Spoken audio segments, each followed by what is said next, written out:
Hello from Arizona. My name's Cal and I want to welcome you to Tough Trails.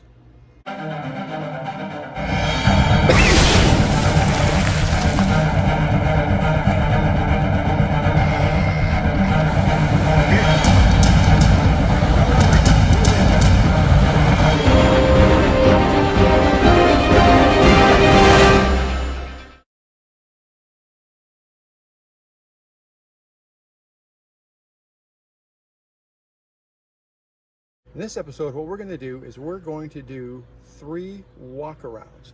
We've wrapped up this 89 tin top project and now we're going to do some walk-arounds, and it's going to consist of 3 of them.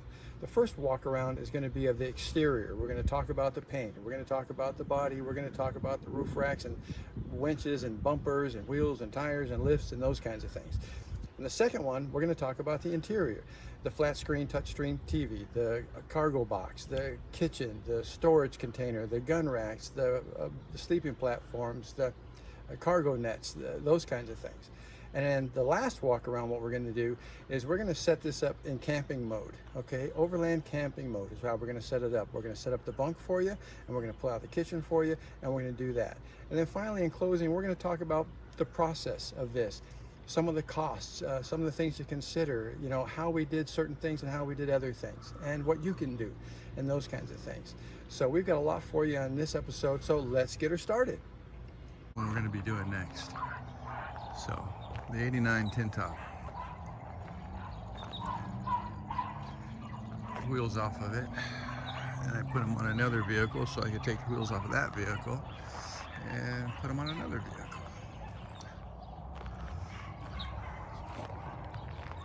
But we're going to get this one going. This is the one we want to do next. So, all right. Okay, cool. So in this episode, what we're going to do is we're going to do 3 walk-arounds. And we're going to talk about all the changes and modifications and upgrades that we've made on this 89 tin top project. Okay? We're going to start this process right out here in front. And here we have a custom bumper. These are nothing more than repurposed well casings. That's it. They're 51 inches long and with a 3/32 inch thick wall thickness and a diameter of 4 inches. Not a big deal, budget, cheap. In fact, I got these for free. And then there's this winch right here that we got. We found this on Amazon, of course. It's a 4,500 pound winch, more than enough for what we need and what we're going to do. And we modified this bumper right here and welded some diamond plate in there for a good bed for it, a nice little nest for it, and modified that grill and cut that grill up a little bit, as you can see in there, so it would fit. Keep our bumpers up nice and high and tight and back in towards the body. Okay, and then we took this grill right here. This was a damaged grill. This was the original grill, and it was damaged and broken in a bunch of pieces, and that's why we used this one. We fiberglassed it from the back, painted it in flat black, and then highlighted the Suzuki S on it for you to make it stand out, and I think it kind of jumps. Okay, then if you look up front, that's a 42-inch curved light bar specifically designed for the Vitara. This comes out of China, actually. And I've had this for several years and mounted that. It fits perfect, love it. It's great, it lights up the night, awesome, okay? Up on top, you can see a roof rack. That's the front of the roof rack right there. That's probably the lowest cost roof rack I have been able to find. We got that also on Amazon. By the way, usually if I find something on Amazon, I'm gonna put a link in the description so that you'll be able to find it as well. Okay, coming around to the passenger side. So here we put molding on here because we had cut these fenders so much. You can tell if you see a comparison or a side-by-side of one. We had to cut and modify those fenders to allow for the housing of these larger tires in here, and that left a lot of sharp edges. So what we did to save ourselves from getting our fingers cut, we just put this fender material on it, and it's adhesive, and it's worked real good. So, and on it, we mounted these BF Goodrich KM2s 33 12.515s on standard Bud rims right here, and we've got those on there all the way around. In fact, we found those were found actually on Craigslist. I got 5 they were brand spanking new. Guy was just in a bad way. Got 5 of them, super good deal. I don't buy tires from the tire store, so I'm kind of a budget guy. All right, in the front suspension, we have a strut. These struts are off of a 93 Grand Prix. They're a lot bigger than the standard Geo Tracker or Suzuki Sidekick struts. They're heavier and they have a little bit more travel in them, and they're stronger. The coils on this and the suspension are original. Can't really see them because they're down in there, but it has a 2-inch budget lift on it as well, and the body sits up high, and I'll get you down here so you can see the frame. The reason you can see that frame down there is because it has a body lift on it. That's a 2-inch body lift that we make right here. It's a product that Tough Trails used to make years ago, and I still make them at home. There's actually a video that shows you how to make those. So we painted this thing with a burnt copper. This is a rattle can, do-it-yourself, at-home paint job. That's the way we did it. Everything we do here at Tough Trails is something that you could do with your garage at home. That's the way we want it to be. No special tools required, nothing fancy. These are things that you can do right at home in your spare time or on the weekends or those kinds of things. So we did a 2-tone on it. The top is flat black. The twisted copper here is actually a burnt copper. It's a flat metal flake burnt copper. It's a high temp paint. If you don't clear it, it has a very interesting finish to it when you get done with it. It's kind of cool, actually. A flat metal flake, they really kind of stand out. But we went ahead and cleared this. This paint job took 14 cans of burnt copper, 4 cans of flat black, and 12 cans of clear for this paint job, if anybody's trying to keep track of that. Up here you can see that roof rack again. See how that roof rack, see how it fits perfectly? Like I said, this is probably the best one that I have found to put on a 2-door Vitara or Sidekick or Tracker, okay? And then what we did is we made our own custom mounts that you can do on a tin top, because a tin top has a rain gutter on it. So we're able to do that, all right? And then back here is the same. The rear, we changed the shocks in the rear. These are shocks from, I believe it is a 87 F-150 Ford pickup truck. Again, a longer play, a longer travel, and you carry a lot more weight, and they're gas charged. Okay, come around the back. You can see the bumper is the same. It's just another 4-inch pipe, 3/32 wall thickness, 4-inch diameter. Actually, it's 4.5-inch diameter. I don't know why I said 4. It's 4.5-inch diameter. Tailgate's been painted. I didn't take the window tint off the inside because I got to figure out how to get that off without, I don't want to lose my defroster. This is a JLX model. Got a rear window defroster, rear window wipers, washers, the whole thing. And I don't want to mess up that defroster. So, and here, back here, we'll be able to take a better closer look at these tires that you see right here. You can see the size right there, 33 1250. It's a good looking tire, a very aggressive tread pattern. As you can see, this one right here is still new. It still has all the nipples on them. So that gives you a close look at that, and what kind of a tire, if you're looking for a good tire like that. I do like these tires. They do grab. I know it says it's a mud tire, but this thing tears it up in the rocks, the dirt, everything. So I really like them. So up on top of the back of the rack, we have a couple of backup lights mounted up with switches on the inside. You'll see that when we go through the inside on that. So coming around here, this would be a little bit faster. Again, just to point out, these are F-150 shocks in the back. I got my decals in the side windows. Now these decals, I didn't necessarily want a big giant decal. It's just I didn't want to do window tint. This was tinted in the past, and it looked good, but I couldn't see outside a lot. And this is Arizona, so a lot of our running is at night. And at night, when you have tinted windows, it's a little bit more difficult to see. So what I did is I split it in the middle, and I went with this flag design because it has dark, dark light, dark light, dark light. I can still see out of it, but you can't see in it that great. So that's why we did that.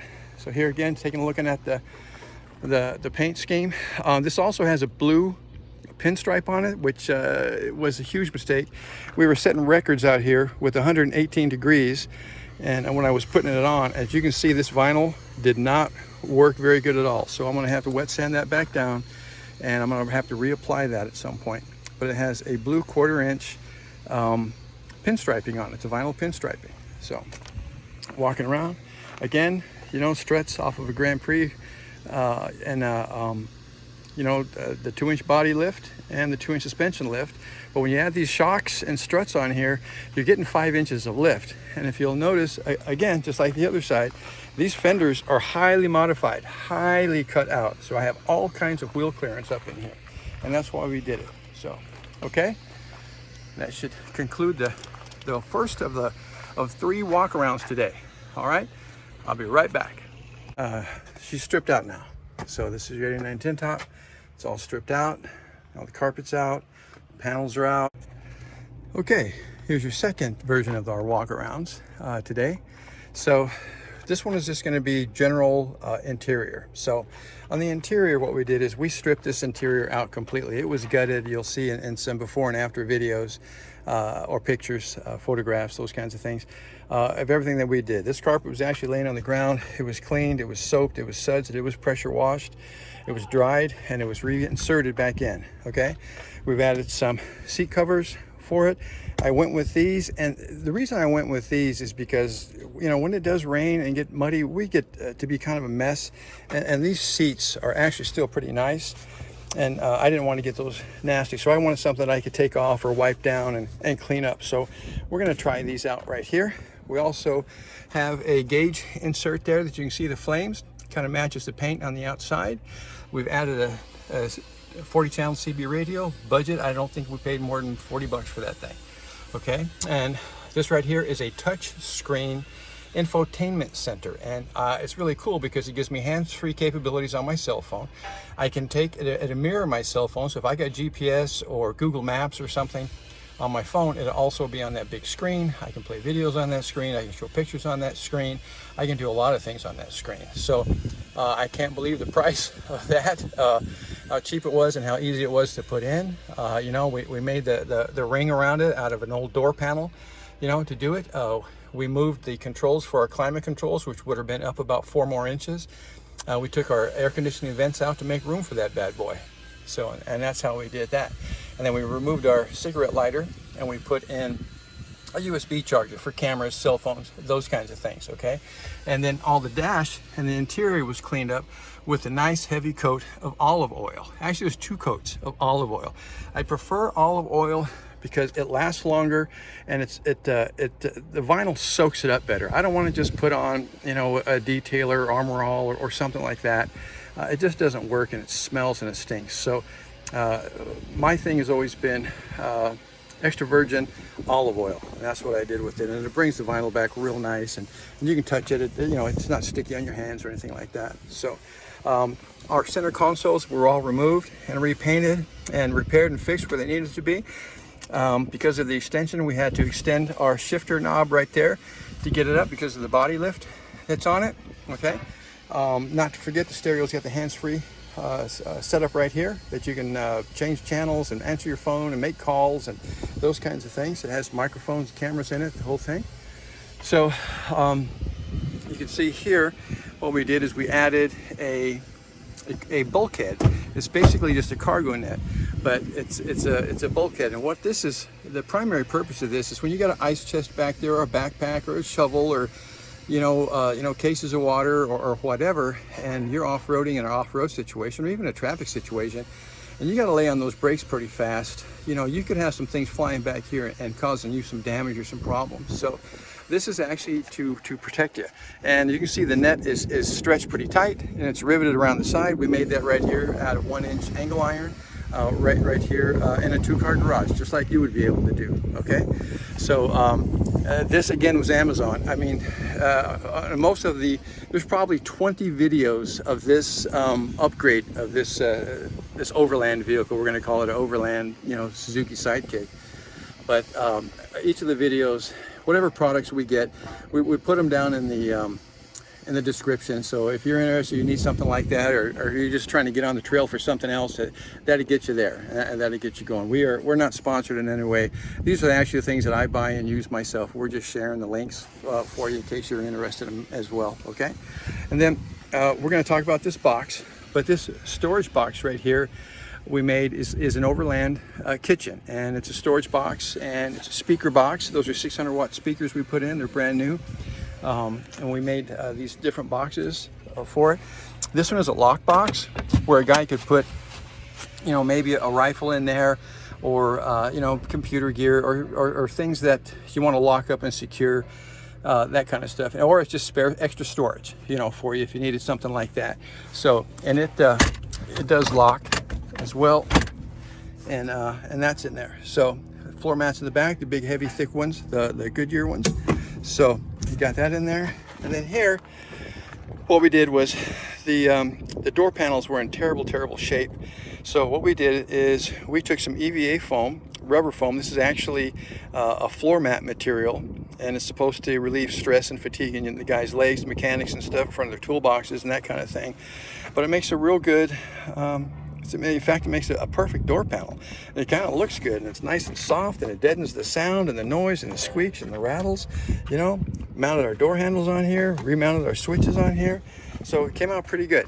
So we were actually kind of proud of that. So let's move around here to the other side. Nothing different on this side, you know, it's just a different perspective, different point of view or something. So that's it. So, and that's the interior there, what it looks like. Okay, so we did a lot of work on it. It looks a lot better. Door panels again came out really nice, really complements the ride. The paint jobs, yes, the paint job included the jams as well. We did jam it as well. Let's go to the back. So this right here is a deck. So this is a storage deck where, you know, you can put a big ice chest, you can throw a sleeping bag up in here, you can throw a backpack up in here if you're into camping and overlanding and stuff. You may jug of water if you want, or those kinds of things. So you can put that in there as well. The box was actually made of 5/8 inch plywood, and then it's got a felt covering over it, which is glued on. That's in several videos if you're curious about that or how to do that. That's all in there as well. And that's done. And then we went and got this mat because we actually slide things in and out. And so we needed something that can handle that kind of use and wear instead of the felt. But we like the felt in there. This box is solid. It's rock solid, okay? And then in the box is kitchen, actually. And you can store that. And what we're gonna do, I'll just pop it open real quick for you. But as you can see, you have a kitchen mounted on the swinging door into your cargo space right there, okay? So that's how that looks. And we're gonna talk about that in a second. So now in the back, I could have, and I could at some future date, but I didn't use the same door panel material is because the original panel was good. It was nice. We cleared it up and painted it and put it back on, and it's gonna work just fine for us. We had gun racks right here that we mounted. I don't really care for them, don't use them, but I bet I could put something in there at some point to use those, okay?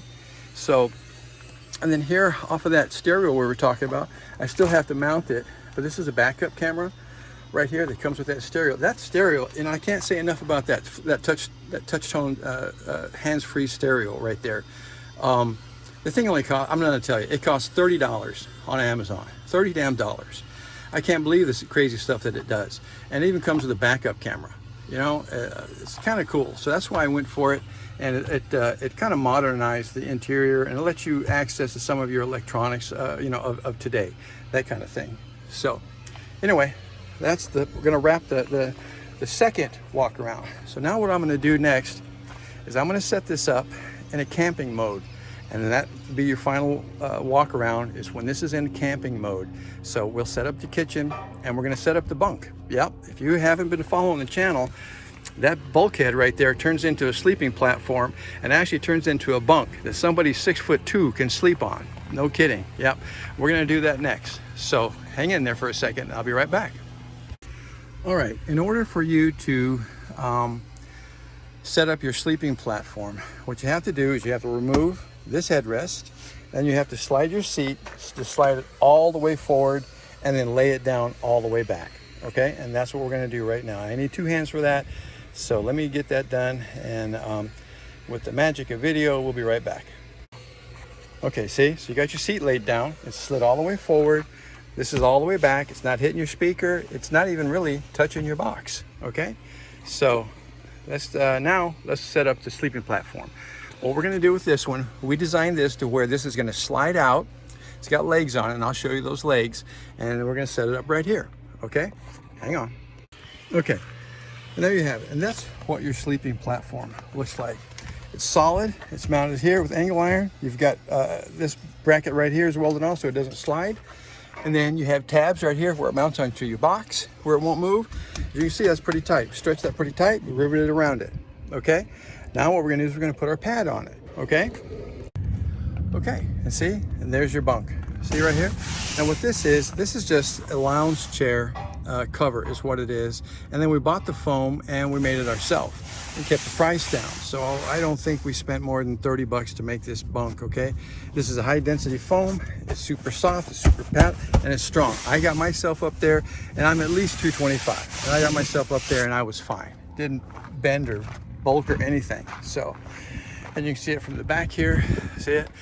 And you go all the way up there, and that's 6 foot 2 inches. So a 6 foot tall, 2 inch guy could get in there.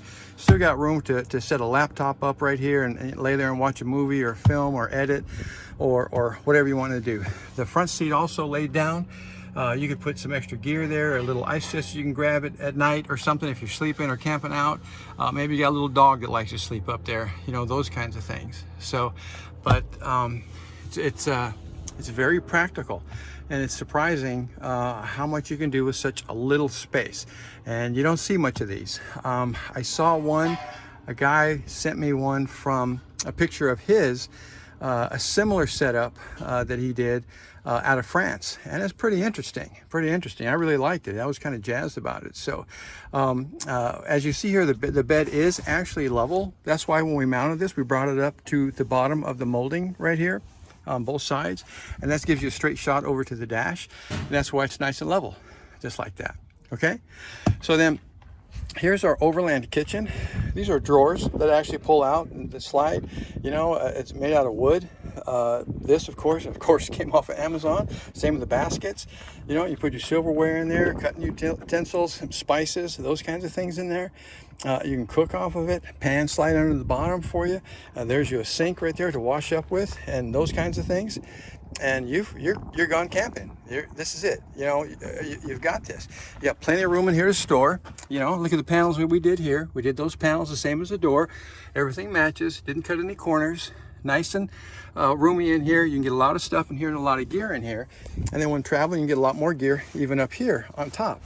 So we've actually, by putting this box in, you actually double your cargo space. Not, you know, square feet or square inches, but the practicality of it all. Because now you actually have two levels. See, you put an ice chest here and still open the ice chest and get something out of it, okay? You can put a fridge in here, one of those small fridges. No, take that back, you can't, because the kitchen takes up too much of that room. You'd have to put the fridge up here. So, you know, and there you go. So, full on kitchen, full on camping, full on sleeping, you know, full on go anywhere, get you anywhere, and get you home, more importantly, get you home. And that's what this design and build was all about. As far as price, we could talk about some of the prices, but I will tell you that, and the reason I'm bringing up this price, and this is the only reason, is because, you know, if you want a brand new off-road vehicle, I don't want to sponsor any names or anything, but, you know, some of the newer, more popular rides out there that have been around forever, you know, you're north of 80 grand. And you haven't even done anything to it yourself. That's just to get it out of the showroom, okay? I paid for this $800. I bought this for $800. So that right there says that a new vehicle, like say your loaded Bronco or your loaded Gladiators, you know, that's 80 grand. That's 100 times the price, not double, not 10 times, it's 100 times the price. So I ask myself, am I getting 100 times more fun, 100 times more miles? Am I getting 100% better fuel economy? What am I getting for that? I don't get it. But I'm an older guy. I'm a boomer. I'm a baby boomer. So maybe we just grew up in different times and different things were important to us. But this right here, you know, I think the wheels and tires, you know, I think I mentioned them. I got them off of Craigslist. I only paid $1,000 for these. I think you're north of 3,000 now. If you want to buy those wheels and tires now, you're north of $3,000. So winch was like $125. You know, the bumper, I got it for free. You know, yeah, I spent some money on some paint, and I will tell you this, I actually am a paint and body guy. And the only reason we did a rattle can on this is because if a guy doesn't have an air compressor, he's kind of stuck. So at least he can do something with it. If a guy's got an air compressor, he can get a cheap Harbor Freight, you know, paint gun, you know, or I'm sure there's one on Amazon. And he can buy enough paint for it and enough reducer or thinners for it, and he could probably do a lot better paint job in a quicker amount of time with a paint gun in his driveway, if he can get away with it in his neighbors and in his city ordinances and those kinds of things. So but yeah, so you could have done that, so probably could have saved more money on that. The door panels, the material for the door panels is like $40-$45 for it. You know, olive oil is like, you know, $7 for a quart, so you know, you're not really spending a lot. Of course, you know, you want to get a quart of Armor All. I know a gallon is like $65. I used to buy it by the gallon. So the wood material for the box, in the previous episodes, if you saw that, the price for the wood to make this box, and that's 2x2s and one full sheet of plywood. This is all one full sheet of plywood, everything. One full sheet of plywood, $45. $45 to build it, okay? This mat is like 20 bucks, you know. I think we put this together, I think I just mentioned it already, you know, maybe 30 bucks. The decals, you know, there's a whole host of decals. You can probably find decals out there if you want. This stove, I think, you know, I reason I grabbed the stove is because it has a toaster in it, and I'm a stew guy, so I like stew. But get you a big old thick piece of French bread with you know, butter and garlic on it, and you're sitting out there around the campfire or something, and cold night. Oh man, that's the shit right there. So anyway, so I went ahead and grabbed this, and you know, it uses the little 1 gallon, you know, refillable, you know, propane bottles is what it does. You know, I think this was like $55, you know. Here's a sink, ooh, $4, $5, $6 maybe. The drawers are maybe, you know, 99 cents, you know, on Amazon. So I think this rubber mat was like, you know, I think 20 bucks. The CB up on the dash was maybe 30 bucks. I gotta fix that. This the stereo was 30 bucks. These right here were like $20 for those. The felt, I had the felt from a boat project. We were gonna do a boat, and it's kind of a long story, but I ordered a gray marine carpet, and the guy screwed up the order and sent me this massive roll of felt. I can't tell you how much shit I felt it. So so the felt, I don't know, probably, you know, I don't know, maybe 20 bucks for the felt or something like that. So, you know, a box of screws, you know, and that's it. Oh, the roof rack just blew my mind. You know, how this is the perfect roof rack, and it is so strong and so solid. I paid $109 on Amazon for that thing, you know. So this right here, you know, I haven't actually sat down and added it up, but, you know, from the before that you're going to see, or that you should see in this video somewhere in all the befores, to what you got right here, you know, I don't think there's more than $500 or $600 in this. That's it, you know. And then add the wheels and tires and your lift kits, your body lifts. You know, I made them myself out of a 2x2 square tubing. You know, it just cuts you 8 pieces that are, you know, 2 inches long, and that's it. Drill your holes through there, get some hardware, some bolts, nuts and bolts, and that's it for that. The budget coil suspension lift, you know, of course, get it off Amazon, and it doesn't take long to pop that in. No big deal, I think. You know, it's been lifted for quite a while. I think I only paid like, you know, $69 or $79 for that. The shocks in the back, I couldn't believe it. They were, for a pair of them, I think was only 40 bucks. Those are brand new in the back there. If you can kind of see them under there. So that's it. And same with the struts in the front. The struts were a little bit more. Like I said, these are off of a Grand Prix and Pontiac model, and they're heavier duty. And I want to say that they were probably $60 or $70 for those. So some paint, you know, some sandpaper, this material right here, the one little roll that we got, it did all of it and had a little bit left over, you know, maybe $12. Again, it really wasn't very much. The metal that we made this frame out of right here is just 1-inch angle iron. And I actually bought that at a Tractor Supply. You can probably get it at any hardware store, or, you know, one of those Lowe's or Home Depots, those kinds of things. Probably get those. And I got a little 110 wire welder, and that's all I use. A little 110. Actually, I have both a stick welder and a wire welder, but they're just the budget kind, the cheap kind that you could, a regular guy at home could have. So that's it. So anyway, this is your last walk around. We don't, I don't think that we're actually done with this, but I've got to move on to the next project.